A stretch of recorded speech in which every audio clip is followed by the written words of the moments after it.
Assalamualaikum warahmatullahi wabarakatuh. Selamat datang di perkuliahan Sistem Informasi Geografis 1 atau Sistem Informasi Geografis Berbasis Data. Saat ini kita akan pelajari terkait fungsi dan implementasi Sistem Informasi Geografis untuk pertemuan perkuliahan kelima.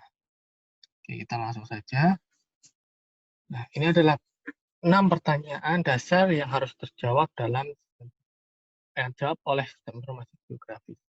Jadi, ketika teman-teman lakukan pengolahan SIG, ada 6 pertanyaan ini yang sekiranya teman-teman harusnya mampu menjawabnya. Pertama adalah ada apa di. Nah, ini terkait tentang kondisi. What is at. Nah, ini kondisinya. Dua adalah di mana, where is it, lokasinya. Yang ketiga adalah apakah yang telah berubah. What has changed. Tren dari kondisinya itu, suatu permasalahan atau suatu wilayah. Pola, what is the pattern. Kelima adalah seandainya, what if, itu adalah pemodelan. Yang keenam adalah manakah jalan yang terbaik. Seperti lagu ya. Which is the best way routing. Nah, ini adalah 6 pertanyaan yang harus dijawab oleh SIG. Yang ketujuh itu opsional. Is there a general special pattern and what the anomalies? Jadi ini udah analisis lebih lanjut. Kita mengetahui polanya dan mengetahui anomalinya. Anomali itu kejanggalan dari suatu fenomena tersebut. Nah, kita masuk ke pertanyaan pertama. What is at condition? Ada apa di sana? Apa ada apa di lokasi tersebut? Ya, teman-teman lihat di contohnya ini. Di sini ada sebuah penampakan terkait suatu kejadian. Misalnya kita ibaratkan ini adalah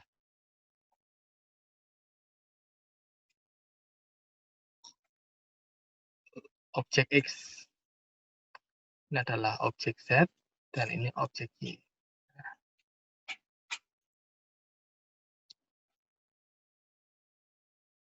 Dengan menggunakan sistem informasi geografi, kita akan mengetahui ada apa sebenarnya yang terjadi pada koordinat 12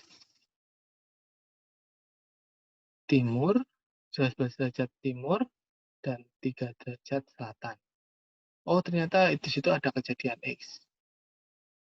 Nah, bagaimana dengan yang di 11 derajat timur dan 5 derajat selatan? Oh, di sini ada penampakan. Nah, kalau enggak misalnya seperti ini. Oh, ada apa yang terjadi sekarang di daerah Monas. Dan menggunakan remote sensing dan informasi geografis, kita bisa melihat, oh ternyata sekarang Monas sedang ada reboisasi tanaman di sana. Kenapa? Kita bisa lihat tanamannya gundul dari sebelumnya.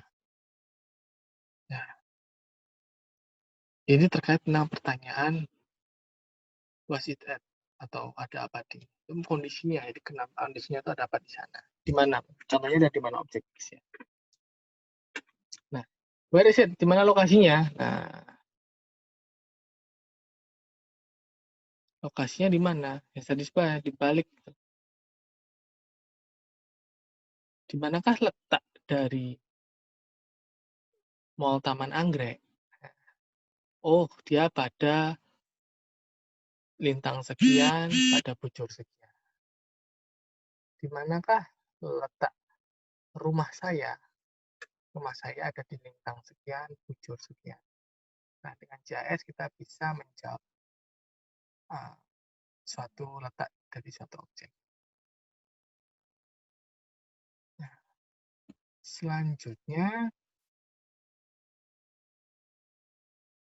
terkait tentang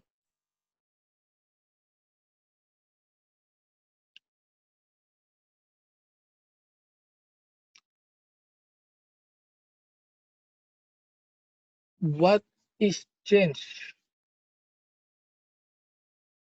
Apa yang berubah? Bagaimana tren dari perubahan itu sendiri? Nah, dengan menggunakan sistem informasi geografis dengan data multitemporal atau dari data spasial yang lebih dari satu waktu. Jadi misalnya data spasialnya tahun 80 dan teman-teman punya data spasial tahun 2000. Nah, seperti gambar ini ya. Nah, kita bisa lihat bagaimana perubahan objek A, objek B, dan objek C dari tahun 1980 ke tahun 2000.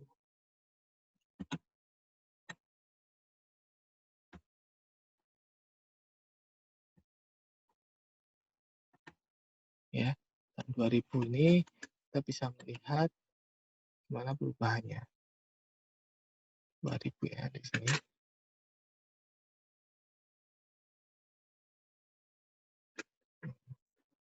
A, dia ukurannya bertambah besar. Masih tetap lingkaran, tapi ukurannya bertambah besar. B, ukurannya mengecil dan berpindah. Yang seharusnya di sini, awalnya B, dia berpindah ke sini. C, dia mengalami perubahan bentuk. Dulu dia bentuknya seperti ini, sekarang bentuknya seperti ini. Nah, terus D, D terjadi pertambahan dari tahun 180 tidak ada D, tahun 2000 dia bertambah D. Berarti ada penambahan objek D. Nah, dengan melihat multi waktu ini, kita bisa melihat tren perkembangannya. Oh, trennya A itu mengalami pertambahan, B mengalami pengurangan dan perpindahan, C mengalami perubahan bentuk, dan D mulai muncul atau bertambah. Nah, ini adalah salah satu kemampuan untuk menjawab terkait perubahan yang terjadi. Nah, pertanyaan terkait tren ini biasanya digunakan untuk melihat monitoring. Untuk memonitoring suatu lokasi. Ini tahun 1994, cerita satelit ya, 1994, ini tahun 1991. Yang hijau adalah warna vegetasi, atau kita bisa bilang tanaman lah, atau pohon-pohonan. Nah, sedangkan yang warna merah ini adalah lahan terbuka, yang terbuka. Sedangkan yang hitam ini adalah tubuh air. Nah, kita lihat ini perubahan pada tahun 1984 ke tahun 1991 terjadi penambahan lahan terbuka dan juga ada penghijauan dari lahan terbuka. Kita bisa lihat nih ya, di sisi sebelah sini. Nah, di sini yang dulunya terbuka, ya di sini terbuka. Pada tahun 1991 sudah mulai direvitalisasi. Sedangkan yang daerah sini yang hanya terbuka sedikit mengalami penggundulan yang cukup besar menjadi lahan terbuka. Nah, di sini pada tahun 2021 terjadi pengundulan, di sini diperbanyak dengan pengundulan, dan di bagian selatan itu banyak sekali pengundulan. Nah, kita bisa lihat trennya kalau begitu, pengundulan terjadi banyak di daerah selatan dan bagian utara. Untuk bagian tengah, ada yang mengalami reboisasi dan ada yang penghijauan.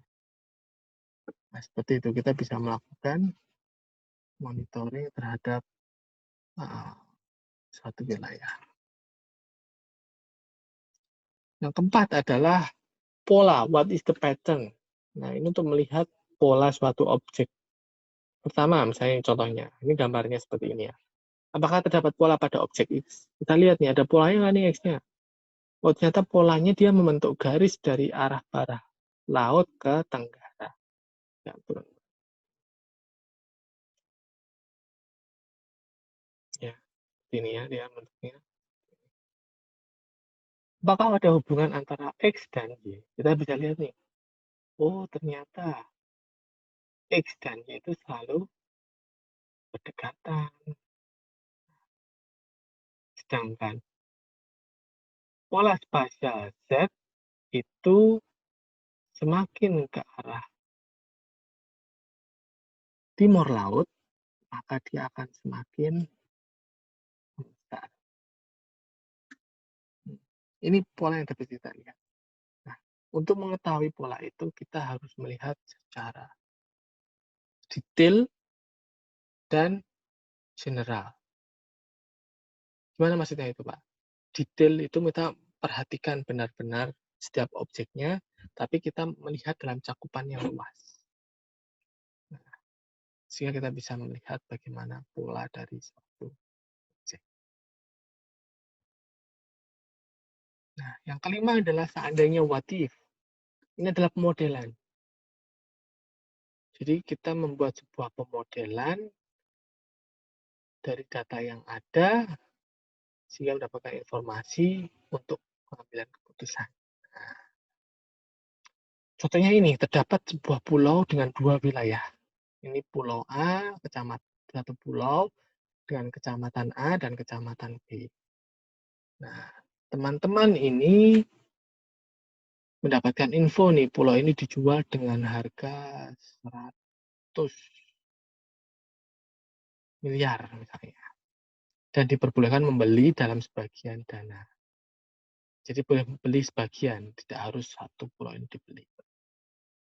Anda mempunyai dana 12,5 miliar.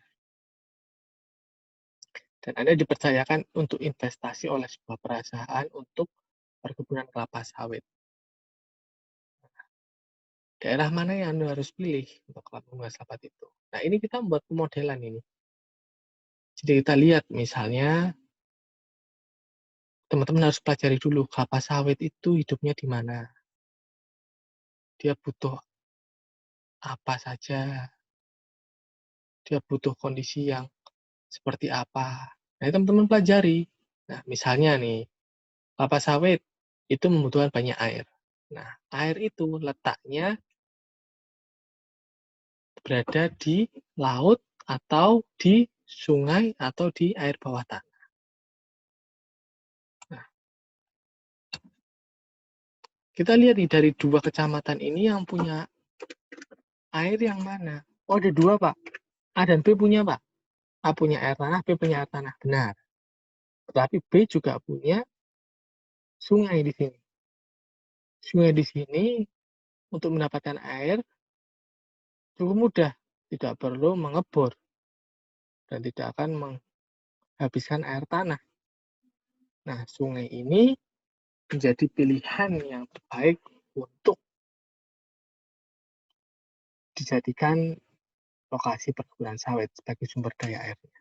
Oke, berarti B. Oke. Yang kedua apa? Sawit membutuhkan daerah yang datar. Di sini ada gunung api. Gunung api berarti topografinya tidak datar. Ada yang curam, ada yang landai, ada yang terjal. Untuk daerah seperlapan itu sangat mungkin dia tidak dapat daerah yang datar, dia dapat tiba-tiba yang curam, dan untuk itu perlu diadakan cut and fill, harus dibuat datar terlebih dahulu. Sehingga lokasi A sangat tidak ideal untuk dijadikan pohon sawit. Oh, kalau gitu yang B. Oke, kalau yang B, kita tentukan seperlapannya sebelah mana. Semakin banyak daerah air, semakin baik. Maka kita ambil B bagian. Seperti itu. Itu buat pemodelan. Nah, seperti ini. Contohnya kita buat pemodelan ini. Ada kecamatan A, B. Tanahnya subur, tidak subur. Lerengnya terjal dan datar. Bencananya tidak ada gerakan, terdapat gerakan. Ketika kita buat pemodelan dengan pemodelan overlay, kita dapat nih nomor 1 hasil tumpang tindih semuanya. Kecamatan A, subur, datar, tidak ada getaran akan besar. Berarti ini yang paling ideal karena harga tanahnya tinggi. Nah, orang nggak mau beli tanah yang tidak subur, terjal, nggak bisa jadikan rumah, terus ada potensi bencana. Nah, kita bisa melakukan pengkelasan seperti ini, sehingga menghasilkan informasi seperti ini. Nah, selanjutnya, ini ada pemodelan kedua, teman-teman juga bisa baca, misalnya ada sumber polusi di situ. Dengan menggunakan pemodelan buffering dan overlay, teman-teman akan tahu mana permukiman, jika di situ ada sumber polusi, mana permukiman yang terdampak paling parah untuk polusi.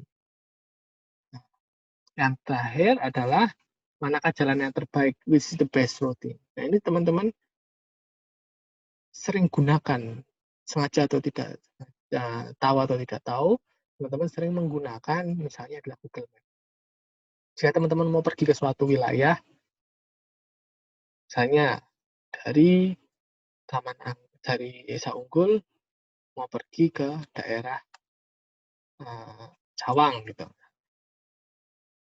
Dengan teman-teman membuka Google Map, menaruh lokasinya, teman-teman akan diberikan beberapa rute pilihan. Nah, rute pilihan itu akan berbeda-beda tergantung dari hambatannya yang terjadi di sana, kemacetannya, dan lain-lain. Nah, sehingga teman-teman akan diberikan rute terbaik, tercepat, dan bisa juga rute yang menggunakan jalan besar, tergantung pilihannya.